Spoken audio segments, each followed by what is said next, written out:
Hello friends, welcome to JDS educational academy. So आज हम इस वीडियो में डिस्कस करेंगे दोस्तों pre board examination class 12th subject economics के दोस्तों आंसर की। जैसा कि आपको पता है दोस्तों, सीबीएसई ने फाइनल टर्म की examination already date sheet announce कर दी है दोस्तों, और एज पर शेड्यूल अभी आपको प्री बोर्ड के एग्जामिनेशन चल रहे हैं दोस्तों। सो उसके अकॉर्डिंग कल की डेट में दोस्तों क्लास 12th इकोनॉमिक्स का प्री बोर्ड हुआ था, जिसके आंसर के लेकर दोस्तों मैं यहाँ पे आया हूँ। तो इस वीडियो में हम दोस्तों यहाँ पे आंसर की भी डिटेल्स यहाँ पे समझेंगे, ठीक है दोस्तों। और आपको याद रखना है दोस्तों, इसी पैटर्न में आपका एग्जाम आने वाला है आपके फाइनल टर्म में भी, तो आप इसी के अकॉर्डिंग ही अपनी तैयारी भी करिएगा दोस्तों, ठीक है। तो चलिए वीडियो स्टार्ट करते हैं दोस्तों। वीडियो स्टार्ट करने से पहले मैं आपको बता दूं कि हमारा चैनल मेनली एसएसटी को डेडिकेटेड है फ्रेंड। सो यहाँ पे क्लास 10th एंड 12th की टर्म वन एग्जामिनेशन से बेस्ड सारे एमसीक्यू बेस्ड क्वेश्चंस की प्रैक्टिस कराई जाएगी दोस्तों।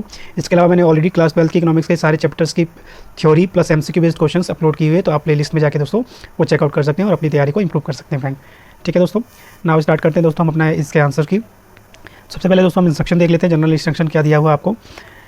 इंस्ट्रक्शन है दोस्तों पहला, there are the total 60 question in this question paper, out of 50 questions are to be attempted. Total 60 question है दोस्तों, उसमें से आपको 50 क्वेश्चन करने हैं। The paper is divided into 3 section. 3 section में आपको पेपर डिवाइड किया गया दोस्तों। फर्स्ट सेक्शन में 24 में से 20 क्वेश्चन करने हैं। सेक्शन बी में आपको 24 में से 20 क्वेश्चन करने हैं। सेक्शन सी में दोस्तों 12 में से आपको 10 क्वेश्चन करने हैं। यानी टोटल दोस्तों आपको 50 क्वेश्चन करने हैं, और 1 क्वेश्चन की मार्किंग होगी दोस्तों 0.8, ठीक है। 0.8 से मल्टीप्लाई करोगे तो टोटल नंबर कितना हो जाएगा दोस्तों आपका 40 मार्क्स। क्लियर है friend. All questions are carry equal marks. 0.8 हो जाएगा आपका एक क्वेश्चन का mark, and there is the no negative marking friend, ठीक है। तो ये आपका जनरल इंस्ट्रक्शन था। सो अब हम सेक्शन ए को डिस्कस करते हैं फ्रेंड। सेक्शन ए के क्वेश्चंस को देखते हैं। पहला क्वेश्चन था दोस्तों आपका, estimated receipts and the expenditure of a government for the coming financial year is known as. तो इसे क्या बोला जाता है दोस्तों, तो गवर्नमेंट बजट बोला जाता है, ठीक है।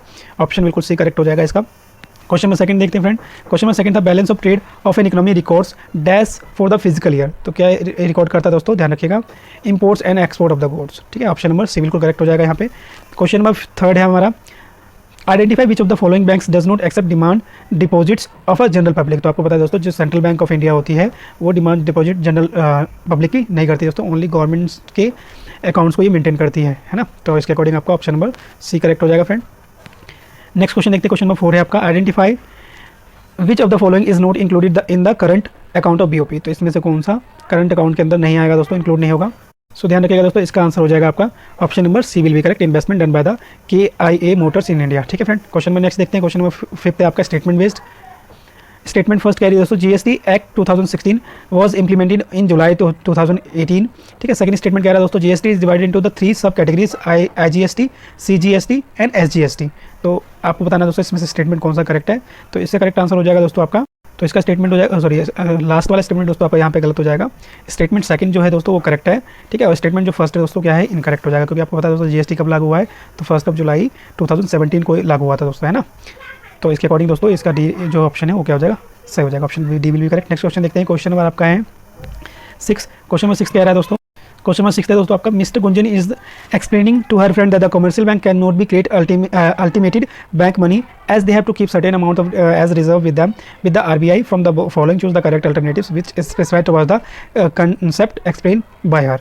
तो दोस्तों कमर्शियल बैंक जो अपने पास मेंटेन करती है दोस्तों, उसे क्या बोला जाता है, कैश रिजर्व रेशो, है ना, that is cash reserve ratio दोस्तों, जो किसके द्वारा फिक्स किया जाता है दोस्तों, तो RBI के द्वारा, ठीक है। तो क्वेश्चन नंबर 6 का आपका ऑप्शन ए करेक्ट हो जाएगा। क्वेश्चन नंबर 7 देखते हैं दोस्तों। क्वेश्चन नंबर 7 है आपका, A teacher in a class is explaining to her student that RBI is having no role in the determinations of foreign exchange rate, as the same is determined by the foreign exchange market by the force of demand and supply of foreign currencies. The above mentioned statement was given by the teacher. Identify the type of foreign exchange rate system. तो ये कौन सा exchange rate system हो जाएगा दोस्तों, तो इसका correct answer क्या हो जाएगा दोस्तों, इसका करेक्ट आंसर हो जाएगा फ्लोटिंग एक्सचेंज रेट, है ना। ऑप्शन नंबर बी बिल्कुल करेक्ट हो जाएगा दोस्तों। क्वेश्चन नंबर 8 देखते हैं। 8 है आपका, स्टेटमेंट बेस्ड। स्टेटमेंट कह रहा है दोस्तों, फर्स्ट स्टेटमेंट है, revenue expenditure are committed expenditure of the government, and second statement कह रहा है, there these expenditure do not create any asset for the government. तो ये क्या होता है दोस्तों, सो इसका करेक्ट आंसर हो जाएगा दोस्तों आपका option number A will be correct, both the statement are true, ठीक है दोस्तों। क्वेश्चन नंबर 8 का ऑप्शन नंबर ए बिल्कुल करेक्ट हो जाएगा। क्वेश्चन नंबर 9 देखते हैं दोस्तों। क्वेश्चन नंबर 9 कह रहा है, under the capital account of BOP the 2 main categories of items are. तो कौन कौन से आते हैं दोस्तों, तो इसका करेक्ट आंसर क्या हो जाएगा दोस्तों, 9 का करेक्ट आंसर हो जाएगा दोस्तों आपका option number B will be correct हो जाएगा दोस्तों, first foreign direct investment and loan and borrowings, ठीक है दोस्तों। So option number B will be correct हो जाएगा। नेक्स्ट देखते हैं दोस्तों क्वेश्चन नंबर 10 आपका। क्वेश्चन नंबर 10 कह रहा था, apex financial institution that regulates the money supply and rate of interest in India. तो दोस्तों इसे क्या बोला जाता है, आपको पता ही है, RBI, ठीक है। Option number A will be correct 10th का। नेक्स्ट क्वेश्चन देखते हैं दोस्तों। क्वेश्चन नंबर 11 देखते हैं दोस्तों, कह रहा है second 5 year plan was also known as. तो सेकंड ईयर प्लान को और दोस्तों क्या बोला जाता है, तो इसका करेक्ट आंसर हो जाएगा दोस्तों आपका 11 का option number C will be correct, Mahalanobis plan. ठीक है दोस्तों, ध्यान रखिएगा, option number C will be correct हो जाएगा। क्वेश्चन नंबर 12 देखते हैं। क्वेश्चन नंबर 12 है आपका direct of foreign trade refers to. तो इसे क्या क्या रेफर्स करता है दोस्तों, क्वेश्चन नंबर 12 का आंसर हो जाएगा option number D will be correct, what we are exporting and importing. ठीक है दोस्तों, सो इसका करेक्ट आंसर क्या हो जाएगा दोस्तों, आपका ऑप्शन नंबर डी ही करेक्ट हो जाएगा। नेक्स्ट क्वेश्चन देखते हैं, और इसका दोस्तों आप एक चीज़ और याद रखिएगा, जो फर्स्ट 5 ईयर प्लान को क्या बोलते हैं दोस्तों, और तो हैरेड-डोमर मॉडल। ठीक है, ये दोनों नाम आप याद रखिएगा फ्रेंड। ठीक है दोस्तों, नेक्स्ट क्वेश्चन देखते हैं। Question number 13। क्वेश्चन नंबर 13 था दोस्तों, dash is the process of shifting from the food crops to cash crops. तो उसे क्या बोला जाता है दोस्तों, कमर्शलाइजेशन एग्रीकल्चर। ठीक है, ऑप्शन नंबर बी बिल्कुल करेक्ट हो जाएगा दोस्तों। नेक्स्ट क्वेश्चन देखते हैं। क्वेश्चन नंबर 14 था आपका स्टेटमेंट बेस्ड। स्टेटमेंट फर्स्ट कह रहा है दोस्तों, the person above the poverty line is known as poor, non poor. And second statement कह रहा है दोस्तों, poverty line in monetary terms is 2400 calories and 2100 calories.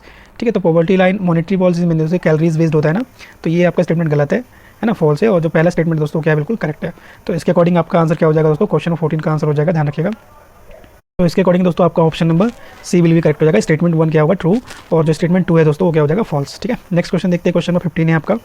Question number 15 है friend, read the following, same statement based question है। Statement देखते हैं, India is the favourite destinations for the foreign direct investment. और second कह रहा है, according to the CBER reports India will be third largest economy in the terms of GDP by 2030। तो जो ध्यान रखिएगा दोस्तों, इसमें यहाँ पे दोनों के दोनों स्टेटमेंट क्या है, बिल्कुल करेक्ट है। ऑप्शन नंबर ए बिल भी करेक्ट हो जाएगा। क्वेश्चन नंबर 16 है दोस्तों। क्वेश्चन नंबर 16 भी आपका असेसमेंट बेस्ड दिया है। तो 16 का देखिए दोस्तों, स्टेटमेंट क्या कह रहा है, open market operation are use to influence money supply in the economy. तो बिल्कुल सही है। रीजन दे रहा है दोस्तों इसका session, the central bank sell government security to increase the flow of credit of the economy. तो इसके अकॉर्डिंग दोस्तों आपका आंसर क्या हो जाएगा। सो दोस्तों अगर हम यहाँ पे ध्यान से देखें कि सेशन क्या कह रहा था, open market operation are use to influence the money supply in the economy. तो बिल्कुल सही है, क्योंकि जो RBI होती है दोस्तों, वो क्रेडिट को कंट्रोल करने के लिए बहुत सारे स्टेप्स उठाती है, जैसे कि बैंक रेट है ना, ओपन मार्केट ऑपरेशन। इसके अलावा दोस्तों आपका होता है CRR है ना, SLR और रेपो रेट और रिजर्व रेपो रेट। तो अगर उसके अकॉर्डिंग देखें तो ये जो सेकंड रीज़न दिया हुआ है, the central bank sell the government securities to increase the flow of credit in the economy. तो दोस्तों ओपन मार्केट ऑपरेशन में क्या होता है, सिंपली जो RBI होता है वो एक सिक्योरिटी बिल को क्या करता है दोस्तों, जनरेट करता है। तो यहाँ पे अगर मान लो क्रेडिट को क्या करना हो दोस्तों, कंट्रोल करना हो, इंक्रीज ऑफ फ्लो बढ़ाना हो मान लो, तो क्या करेगा दोस्तों, सिक्योरिटीज़ को खरीदेगा है ना, खरीद लेगा जब दोस्तों वापसी, तो पैसे बाहर जाएंगे है ना। सो इंक्रीज द फ्लो, अगर RBI क्या करेगी, सिक्योरिटीज़ को खरीदेगी, तब तो दोस्तों क्या होगी, पैसे बाहर जाएगी। लेकिन जब वो सेल करेगा ना, RBI अगर मान लो सिक्योरिटी को इंक्रीज करती है, उसे सेल आउट करेगी, तो क्या होगा दोस्तों, पैसे वापस आ जाएगा RBI के पास। तो क्रेडिट कंट्रोल क्या हो जाएगा दोस्तों, कंट्रोल में आ जाएगा। तो अगर यहाँ पे स्टेटमेंट दोस्तों ये गलत दिया हुआ है मेरे हिसाब से, ठीक है, तो central bank sell the government, अगर सेल करेगी दोस्तों तो पैसे वापस आ जाएंगे, तो इंक्रीज़ कहाँ होगा, फ्लो मनी, वो तो डिक्रीज़ हो जाएगा। तो यहाँ पे स्टेटमेंट आई थिंक ये गलत है। बट यहाँ पे अगर स्टेटमेंट गलत है दोस्तों, बट इंक्रीज़ और डिक्रीज़ होता ना, तब आपका ऑप्शन नंबर बिल्कुल ए बिल्कुल करेक्ट हो जाता। बट अभी फिलहाल इस रीज़न के हिसाब से आपका ऑप्शन नंबर बी यहाँ पे करेक्ट जाएगा दोस्तों। ठीक है, दोनों के चांसेस 50-50 हैं, बट मेरे हिसाब से गवर्नमेंट की तरफ से दोस्तों यही आंसर आएगा। बट अगर एज़ पर क्वेश्चंस देखें, हम बिल्कुल डिस्कस करें सही से, तो उसके अकॉर्डिंग आपका बी सही जाना चाहिए दोस्तों। ठीक है, बट आप भी यहाँ पे ऑप्शन यही रख लीजिएगा, क्योंकि ये मिस प्रिंट हो सकता है। ठीक है, इंक्रीज़ और डिक्रीज़ कह सकते हो, दोनों चीज़ें होगी। सेल और परचेस यहाँ पे होता, सेल्स एंड परचेस होता दोनों 200। तो सेल करेगी दोस्तों तो सिंपल सी बात है, पैसे आ जाएंगे, तो डिक्रीज़ हो जाएगा फ्लो ऑफ क्रेडिट है ना। तो ये स्टेटमेंट तो बिल्कुल रीज़न गलत ही दिया हुआ है। तो मेरे हिसाब से दोस्तों ऑप्शन नंबर आपका बी ही करेक्ट हो जाएगा। ठीक है, इसके अलावा सेम दोस्तों बैंक रेट में क्या होता है दोस्तों, बैंक रेट में सिंपली अगर फ्लो ऑफ क्रेडिट क्या करना होता है तो कम करना होता है, तो इंटरेस्ट रेट बढ़ा देगी। और फ्लो ऑफ क्रेडिट बढ़ाना होता है दोस्तों, तो क्रेडिट रेट ऑफ इंटरेस्ट क्या कर देगी RBI, घटा देगी है ना। तो ये सारे रीज़न थे। तो आई होप आपने पढ़ा होगा दोस्तों ये सारी चीज़ें। बट यहाँ पे इसका आंसर दोस्तों बी ही मेरे हिसाब से बिल्कुल करेक्ट हो जाएगा। ठीक है, क्वेश्चन नंबर 17 देखते हैं फ्रेंड। क्वेश्चन नंबर 17 है आपका, क्वेश्चन नंबर 17 है friend, from the following given sets of statement in column first and second choose the correct pair of statement. ठीक है, तो आपको बताना है करेक्ट स्टेटमेंट दोस्तों यहाँ पे। तो 17 का करेक्ट आंसर क्या हो जाएगा दोस्तों, आपका ऑप्शन नंबर, सो इसका करेक्ट आंसर हो जाएगा दोस्तों आपका ऑप्शन नंबर सी बिल्कुल करेक्ट है, सी का थर्ड। ठीक है, gift from the rest of the world किस में आता है दोस्तों, करंट अकाउंट में। तो ये आपका बिल्कुल सही है, बाकी सारे गलत है दोस्तों। क्वेश्चन नंबर 18 है friend, which of the following does not provide the direct credit facility to the farmers in India. तो इसका करेक्ट आंसर हो जाएगा दोस्तों option number B will be correct, NABARD. NABARD की फुल फॉर्म भी दोस्तों आप याद रखिएगा। नाबार्ड की फुल फॉर्म क्या है दोस्तों, आपको पता ही होगा, नेशनल है ना, national bank of agriculture and rural development. ठीक है दोस्तों, तो ये फुल फॉर्म आप याद रखिएगा। स्टैब्लिश कब हुई थी दोस्तों, तो स्टैब्लिश हुई थी 12 जुलाई 1982। ठीक है फ्रेंड्स, तो ये भी फैक्ट आप याद रखिएगा नाबार्ड के बारे में। नेक्स्ट क्वेश्चन देखते हैं, क्वेश्चन नंबर 19 आपका, विच of the following is included in the balance of trade. तो बैलेंस ऑफ ट्रेड के अंदर कौन सा आएगा दोस्तों, फिर 19 का आ जाएगा दोस्तों, इंपोर्ट्स ऑफ गुड्स। ठीक है, बिल्कुल करेक्ट है आपका option number C will be correct. Next question देखते हैं, क्वेश्चन नंबर 20 है फ्रेंड आपका, dash is not including the 3 dimensional approach of poverty to elevation of program. ठीक है, तो 3 जो आपके डायमेंशनल अप्रोच है दोस्तों पॉवर्टी को रोकने के लिए, that is rise in GDP, employment generation, fulfilling the basic needs. ठीक है, तो इसके अकॉर्डिंग आपका ऑप्शन नंबर ए इसमें नहीं आएगा दोस्तों, पॉपुलेशन कंट्रोल। ठीक है, तो 20 का ये करेक्ट हो जाएगा। नेक्स्ट क्वेश्चन देखते हैं, क्वेश्चन नंबर 21 देखते हैं फ्रेंड। क्वेश्चन नंबर 21 है, which of the following year is known as the year of great divide. तो ये तो बहुत ईजी दोस्तों, 1921 बिल्कुल करेक्ट हो जाएगा, option number B. Question number 23 देखते हैं दोस्तों। क्वेश्चन नंबर 3 आपका स्टेटमेंट बेस्ड है। पहला स्टेटमेंट कह रहा है land reforms are the part of major agriculture reforms. Second statement कह रहा है land reforms abolish the intermediates. तो बिल्कुल दोनों को दोनों स्टेटमेंट क्या है दोस्तों आपका करेक्ट हो जाएगा। तो इसके अकॉर्डिंग क्या हो जाएगा दोस्तों आपका, दोनों स्टेटमेंट क्या हो जाएंगे दोस्तों आपके बिल्कुल सही हो जाएंगे, ऑप्शन नंबर ए बिल्कुल करेक्ट हो जाएगा। नेक्स्ट क्वेश्चन है क्वेश्चन नंबर 23। क्वेश्चन नंबर 23 कह रहा है on the EV independence the industrial sector was not categorised was. तो बताना इसमें से ऑप्शन कौन सा करेक्ट हो जाएगा दोस्तों। इससे करेक्ट आंसर हो जाएगा दोस्तों 24 का आपका option number B will be correct दोस्तों, high investment by the government. ठीक है, सो ऑप्शन बी बिल्कुल करेक्ट हो जाएगा इसका। नेक्स्ट क्वेश्चन देखते हैं, क्वेश्चन नंबर 25 दोस्तों, यहाँ से आपका सेक्शन बी पार्ट स्टार्ट हो जाता है। इसमें से भी 24 में से आपको 20 क्वेश्चन करने थे। तो 25 का क्वेश्चन देखते हैं दोस्तों। क्वेश्चन 25 है आपका रीजन बेस्ड, असर्शन बेस्ड। तो असर्शन क्या कह रहा है दोस्तों, import of car from the rest of the world is recorded in the current account in debit side. और इसका रीजन क्या कह रहा है दोस्तों, it increase the assets of the economy in the rest of the world. ठीक है, तो स्टेटमेंट के अकॉर्डिंग दोस्तों, सो इसका करेक्ट आंसर क्या हो जाएगा दोस्तों आपका ऑप्शन नंबर बिल्कुल ए करेक्ट हो जाएगा। Both assertion A and R are true and R is the correct explanation of A. ठीक है, 26 देखते हैं दोस्तों। क्वेश्चन नंबर 26 है आपका, क्वेश्चन नंबर 26 है दोस्तों, which of the following the scheme of government to increase the primary deficit of the bank. तो दोस्तों प्राइमरी डेफिसिट ऑफ बैंक से रिलेटेड कौन सा है आपका, तो 26 का करेक्ट आंसर हो जाएगा दोस्तों आपका option number A will be correct. ठीक है, ध्यान रखिएगा, जनधन योजना। नेक्स्ट क्वेश्चन देखते हैं, क्वेश्चन नंबर आपका है 27 स्टेटमेंट बेस्ड, असर्शन बेस्ड दोस्तों। क्वेश्चन क्या कह रहा है, the second 5 year plan is considered the one of the major milestones of industrialisation. बिल्कुल सही है। It was the based on the Mahalanobis model in emphasise the role of public and the industrial development. तो दोनों को दोनों statement क्या है दोस्तों सही है। ठीक है, तो फर्स्ट आपका बिल्कुल करेक्ट हो जाएगा, both A and R are true and the R is the correct explanation of A. ठीक है, सेम आपका अगर फर्स्ट 5 ईयर प्लान के बारे में पूछे दोस्तों, तो फर्स्ट 5 ईयर प्लान मेनली दोस्तों किस पे बेस्ड है, तो हैरेड डोमर मॉडल, ध्यान रखिएगा। ये एक्सपेक्टेड चेक्स भी दोस्तों ये याद रखिएगा, ये भी इंपॉर्टेंट है। नेक्स्ट क्वेश्चन देखते हैं, क्वेश्चन नंबर 28 दोस्तों। क्वेश्चन नंबर 28 कह रहा है identify the correct statement from the following. तो इसमें से करेक्ट स्टेटमेंट बताना दोस्तों। क्वेश्चन नंबर 28 है friend, identify the correct statement from the following. तो इसका करेक्ट आंसर हो जाएगा दोस्तों आपका ऑप्शन नंबर सी बिल्कुल करेक्ट है, micro credit societies have played and the important role of mobilising the rural saving. ठीक है, ऑप्शन नंबर सी करेक्ट हो जाएगा। क्वेश्चन नंबर 29 है दोस्तों आपका असर्शन बेस्ड। असर्शन देखते हैं दोस्तों, असर्शन क्या कह रहा है, the human capital formation is the process of including more skills and the productive in human. तो बिल्कुल सही है। रीजन क्या कह रहा है दोस्तों, are human capital enable to be better utilisation of physical capital. तो इसका करेक्ट आंसर क्या, सो सेकंड स्टेटमेंट भी को दोस्तों बिल्कुल क्या है सही है। तो इसके अकॉर्डिंग दोस्तों आपका ऑप्शन नंबर क्या हो जाएगा, A will be correct. Both assertion A and R are true and R is the correct explanation of A. ठीक है, नेक्स्ट क्वेश्चन देखते हैं दोस्तों। क्वेश्चन नंबर 30 है आपका, 30 क्वेश्चन नंबर है दोस्तों, from the set of statement given the column A and 1 and 2 choose the correct pair of statement. तो बिल्कुल इसमें से करेक्ट क्या है दोस्तों, ध्यान रखिएगा, option number B will be correct हो जाएगा दोस्तों। MNREGA that is guarantee wages of employment rural skill worker है ना।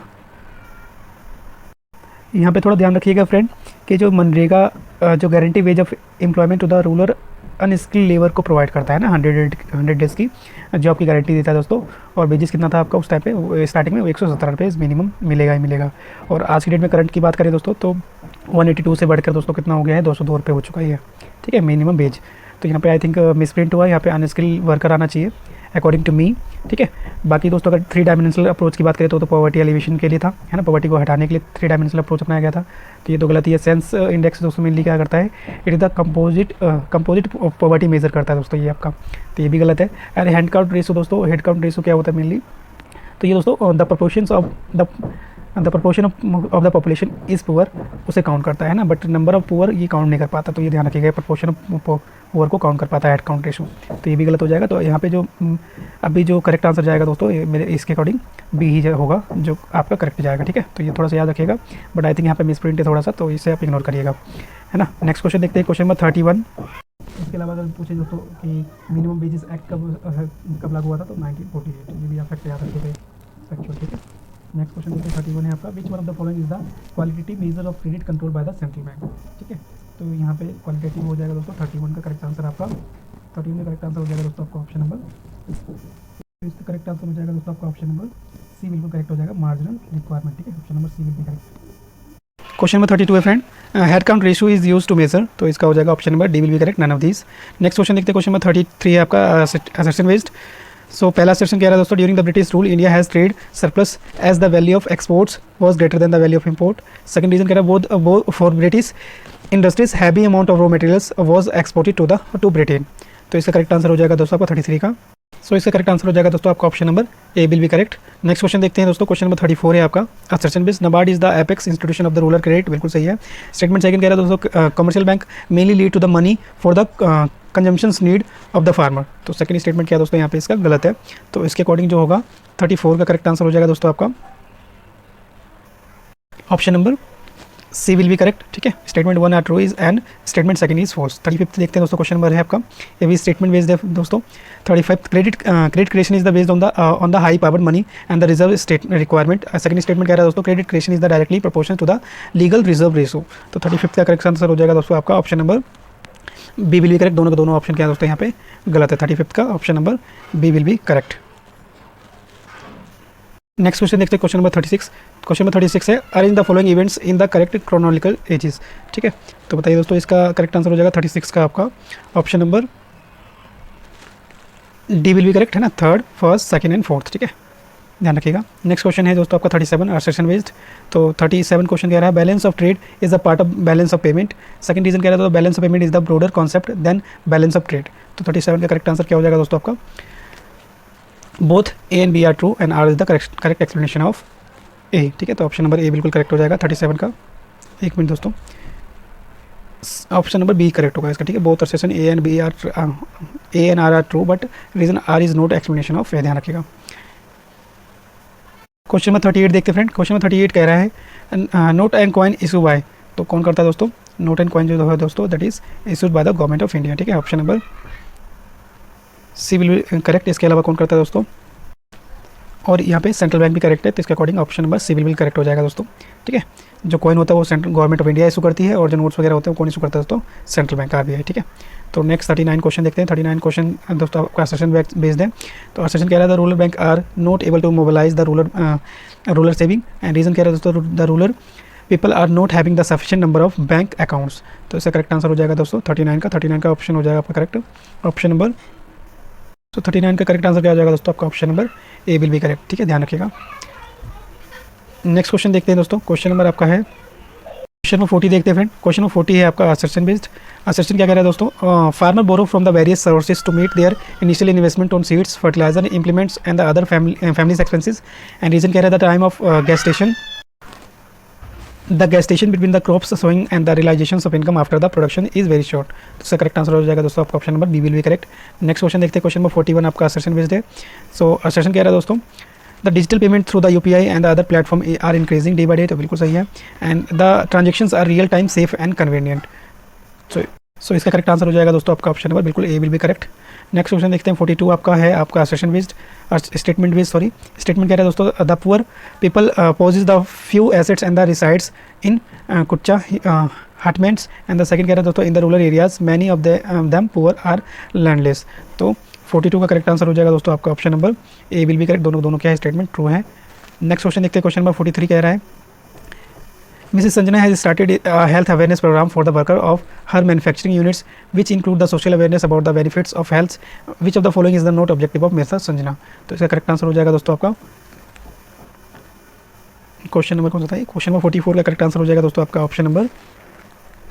ठीक है, तो इसका करेक्ट आंसर क्या हो जाएगा दोस्तों आपका option number C will be correct है ना, यहाँ पे नोट ऑब्जेक्टिव पूछा हुआ है, तो इसलिए आपका क्रेडिट जेंडर वाइजेस ये इसका ऑब्जेक्टिव नहीं होगा दोस्तों, ऑप्शन नंबर बिल्कुल सही करेक्ट हो जाएगा। नेक्स्ट क्वेश्चन देखते हैं, क्वेश्चन नंबर आपका है 44। Suppose the value of exports of merchandise 8,000 crore and the imports of merchandise 10,000 crore. Net exports invisible is 2,000 crore and the net unilateral transfer is 5,000 crore। तो आपको बताना है दोस्तों कि current account of BOP bill भी तो क्या जाएगा दोस्तों, डेफिसिट में आएगा, सरप्लस में आएगा, बैलेंस में आएगा, नन ऑफ दिस में आएगा। सो इसका करेक्ट आंसर हो जाएगा दोस्तों वो डेफिसिट में चला जाएगा, क्योंकि जो एक्सपोर्ट करता है और इंडिविजुअल एक्सपोर्ट करता है दोस्तों, नेट इंडिविजुअल एक्सपोर्ट्स वो आपका 10,000 ही है, लेकिन जो आपका इंपोर्ट और जो यूनिट ट्रांसफर है उसको मिला के 15,000 करोड़ हो जाएगा दोस्तों, इसलिए आपका 5,000 करोड़ में क्या चला जाएगा, लॉस में चला जाएगा वो। ठीक है, तो इसके अकॉर्डिंग आपका ऑप्शन नंबर बी बिल्कुल करेक्ट हो जाएगा। क्वेश्चन नंबर 45 देखते हैं दोस्तों, सेशन बेस्ड है आपका। क्वेश्चन नंबर 45 है दोस्तों, स्टेटमेंट बेस्ड, कह रहा है poverty is a situation in which a person is able to fulfil the minimum basic need. तो नोट एबल होना चाहिए, तो ये गलत है आपका statement first and second statement कह रहा है there are the two type of poverty, relative poverty and absolute poverty. So यहाँ पे आपका स्टेटमेंट दोस्तों सेकंड सही है और फर्स्ट वाला स्टेटमेंट गलत है, तो इसके अकॉर्डिंग क्या हो जाएगा आपका statement true are true and statement 1 is false. ठीक है, ऑप्शन नंबर डी बिल्कुल करेक्ट चला जाएगा इसका। नेक्स्ट क्वेश्चन देखते हैं, क्वेश्चन नंबर 46 आपका है सेशन बेस्ड। सेशन कह रही है दोस्तों when inflow and the outflow of the foreign exchange rate is equal to the other, the BOP is balanced and reason कह रहा है दोस्तों the sum of capital account balanced and the current account will be 0। तो 46 का correct answer हो जाएगा दोस्तों आपका ऑप्शन नंबर बिल्कुल ए बिल्कुल करेक्ट हो जाएगा। Both assertion A and R are true and R is the correct explanation of A। Next question देखते हैं क्वेश्चन नंबर 47, कह आइडेंटिफाई द करेक्ट स्टेटमेंट। तो इसमें से करेक्ट स्टेटमेंट क्या हो जाएगा दोस्तों 47 का ऑप्शन नंबर बिल्कुल डी करेक्ट हो जाएगा इसका। The trade policy by the British is known as the restrictive trade policy, ध्यान रखिएगा।